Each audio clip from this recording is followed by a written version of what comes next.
Hoy quiero tocar una vez más el tema del arca perdida. Hablo del arca de la alianza o el arca del pacto que Moisés construyó a los pies del monte Sinaí en el año 1513, antes de la era común.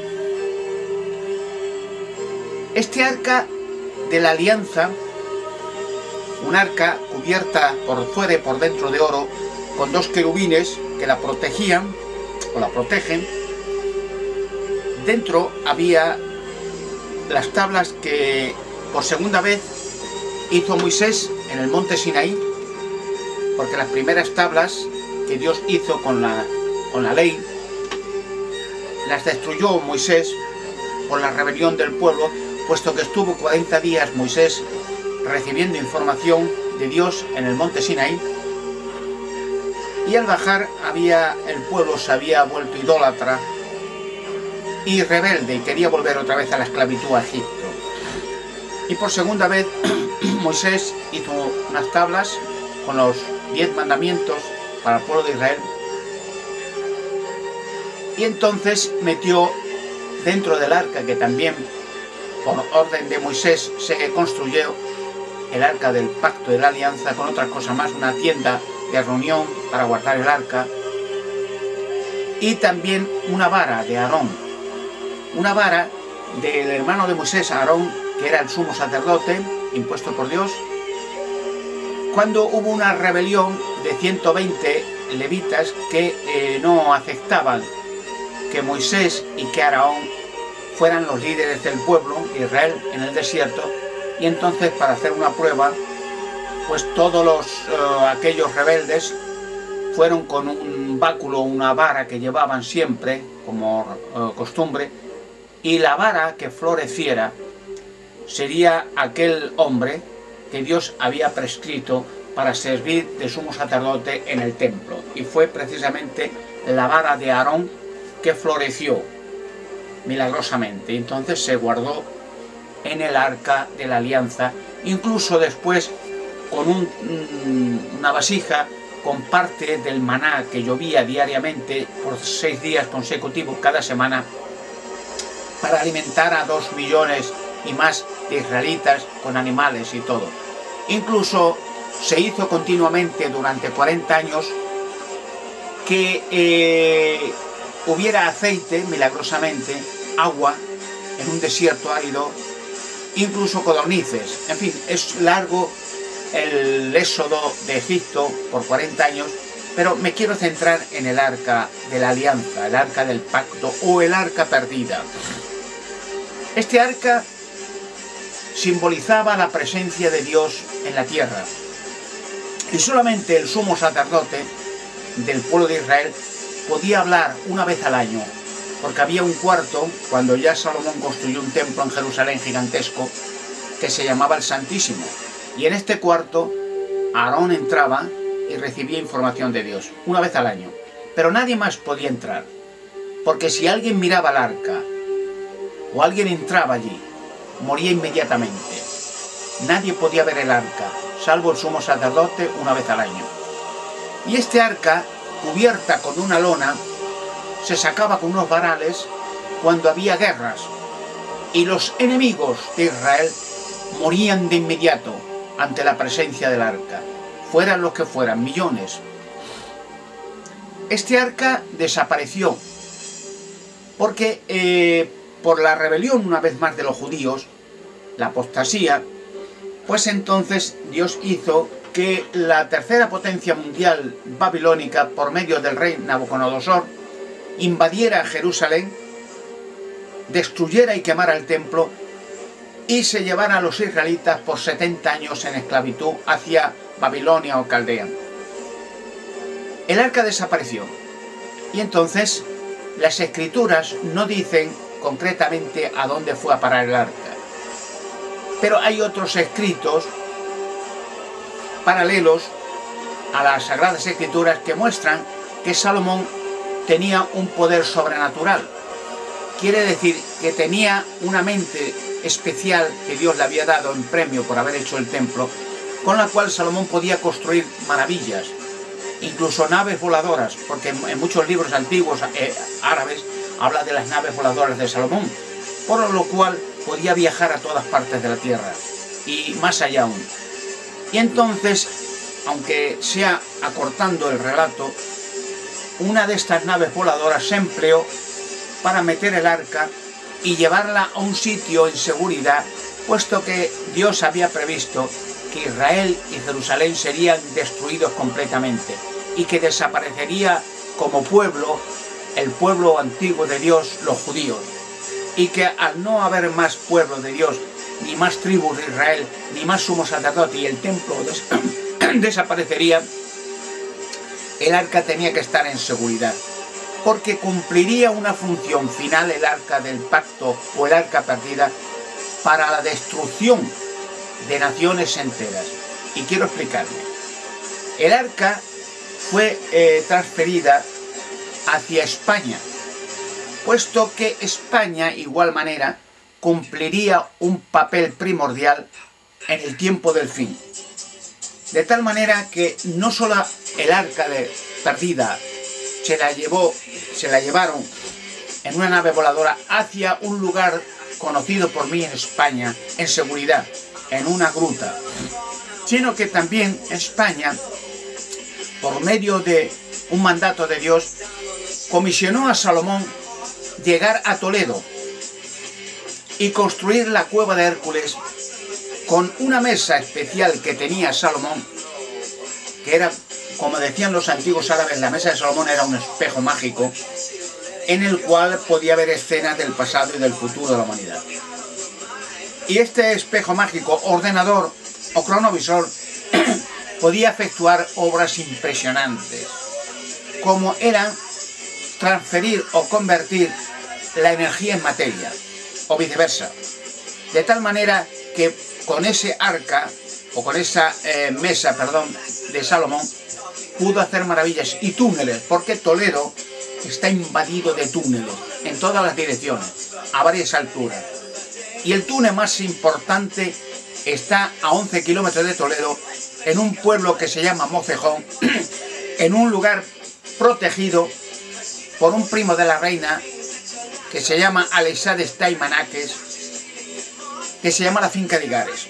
Es el túnel más largo que llega hacia Toledo, de 11 kilómetros. Aunque hay otros túneles que salen a varias alturas de Toledo hacia otras poblaciones a las afueras de Toledo. En uno de esos túneles está la mesa de Salomón o la cueva de Hércules. Ya expliqué en otros vídeos que yo quise informar e informé de una de las entradas en Toledo a la cueva de Hércules por el callejón de San Ginés, pero la alcaldía de Toledo, con engaño, me sacó mapas y documentación para aprovecharse, con engaño, diciendo que me iban a ayudar a hacerlo público, que era mi meta. Pero lo único que hicieron fue, con dinero del consorcio de los españoles, claro, con dinero de todo el mundo, pidiendo varios millones de euros, que se embolsaron la mitad, para comprar todas las viviendas que había encima de ese callejón de San Ginés, echar a los vecinos, protegerlo todo eso, tapiar los túneles para que nadie entre a la cueva de Hércules y poner museo público, el museo de la cueva de Hércules de Toledo, y hacer una expedición continua para visitar esa cueva de Hércules. Pero los túneles están extremadamente tapiados y con espejos, incluso detectores, alarmas, vigilancia. Porque ocurre una cosa, lo siguiente, y hablo del arca perdida y de la mesa de Salomón, que hay unas profecías antiguas que dicen que por tercera y última vez se haga público la cueva de Hércules, se destruirá la organización criminal más diabólica de la tierra, el Vaticano. De tal manera que, como el Vaticano y otras organizaciones de Toledo han estado y están regidas y controladas y dirigidas por medios satanistas y espiritistas, puesto que Toledo, si analizan o estudian un poco o averiguan, es el centro mundial de todas las organizaciones satánicas de la tierra, de toda la vida. Y Toledo es la catedral más grande de España del catolicismo. Y Toledo es donde en la Iglesia Católica ese se llama el corazón del catolicismo en España, ¿no? Y es donde están las sectas satánicas y donde se han hecho y se hacen sacrificios de niños en muchos de los monasterios. Pues la Iglesia Católica, ante el temor de que se cumpla esa profecía de los falsos cronicrones de Toledo, de que se haga público por tercera y última vez la cueva de Hércules, puesto que yo conozco las entradas perfectamente, pues han hecho vigilancia. No solo eso, han privatizado todo, y de tal manera que mi entrada en los medios de comunicación se hizo prohibida en toda Castilla-La Mancha y en toda España, claro, porque el expresidente de Castilla-La Mancha, José Bono, que hizo inmensas fortunas con la Iglesia Católica, es muy católico, de misa y comunión diaria, ¿no? Ahora es embajador de España en el Vaticano con sus amigos, ha hecho inmensas fortunas el amigo Bono, ¿no? Con otros igual que él, en sus ceremonias místicas paganas con una velita en las procesiones, ¿no? Dando abrazos y besitos a los clérigos culpables de la matanza de 1 millón de españoles con la aportación y ayuda a Franco.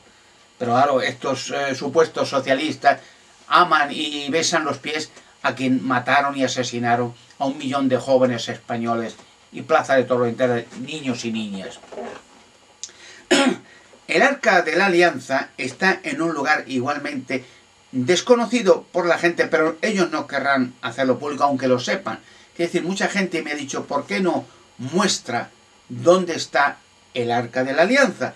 Primero, porque no vendrían. Eso es garantizado. No vendría nadie.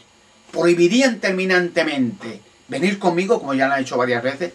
y de saber dónde está esa gruta, cercarían la zona, lo han hecho siempre así, y prohibirían no hacer ni fotos ni de la zona, ni de las rocas, ni de nada, como han hecho con las rocas, con los gigantes que hay en España y los cuerpos de extraterrestres y de mujeres, como han hecho con la cueva de Hércules. Tengo infinidad de documentos de todo el mundo, incluso de Su Majestad el Rey, la Reina,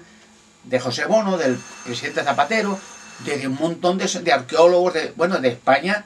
relacionados conmigo y con la cueva de Hércules, y de los medios de comunicación. Pero hay una prohibición total y absoluta en que se haga público la cueva de Hércules, bajo ningún concepto, incluso con asesinatos y amenazas a abogados y a periodistas que han querido ayudarme. Es caótico y catastrofal lo que está sucediendo. Porque claro, la Iglesia Católica, ya digo, tiene relaciones y ecuaciones y tratos y negocios con políticos corruptos, con sociedades satánicas, herméticas, rosacruces, masónicas, con la Cruz de Mal también, en fin, todas las sectas satánicas englobadas en el catolicismo. Y me conocen todos perfectamente y saben que sacaré a la luz una vez más la cueva de Hércules por tercera y última vez. La primera vez fue en el año 711 que el rey Rodrigo, el rey godo Rodrigo, entró y vio la mesa de Salomón y 2 robots que la protegen, gigantescos, de un acero o un material inoxidable semejante a los ovnis de Roswell de 1947, indestructible y irreparable por sí mismo. Y claro, la primera vez, digo en el 711, toda España pereció bajo una invasión árabe que duró 700 años, como castigo judicial por haber adulterado el precinto, los candados que protegían la entrada. La segunda vez fue en el año 1546 con el cardenal Juan Martín de Silicio, que entró por el callejón de San Ginés una vez más, y todos los expedicionarios murieron rápidamente, al poco tiempo, a los pocos días, de tal manera que se volvió a precintar las entradas de los túneles ante el temor morboso a de que una vez más España pereciera entera y completa. Y saben ahora que una vez más, por tercera y última vez, relacionado la cueva de Hércules, la mesa de Salomón y el Arca de la Alianza, será para un juicio total y absoluto para acabar con un sistema satánico actual culpable de las mayores atrocidades que se han cometido en la tierra. Porque hoy en la actualidad, bueno, de toda la vida el Vaticano ha asesinado millones de personas, ha violado millones de niños, ha corrompido a la humanidad entera y ha quemado millones de personas, hombres, mujeres y niños vivos. O sea, es la religión más diabólica y satánica y pagana de todas las miles de religiones.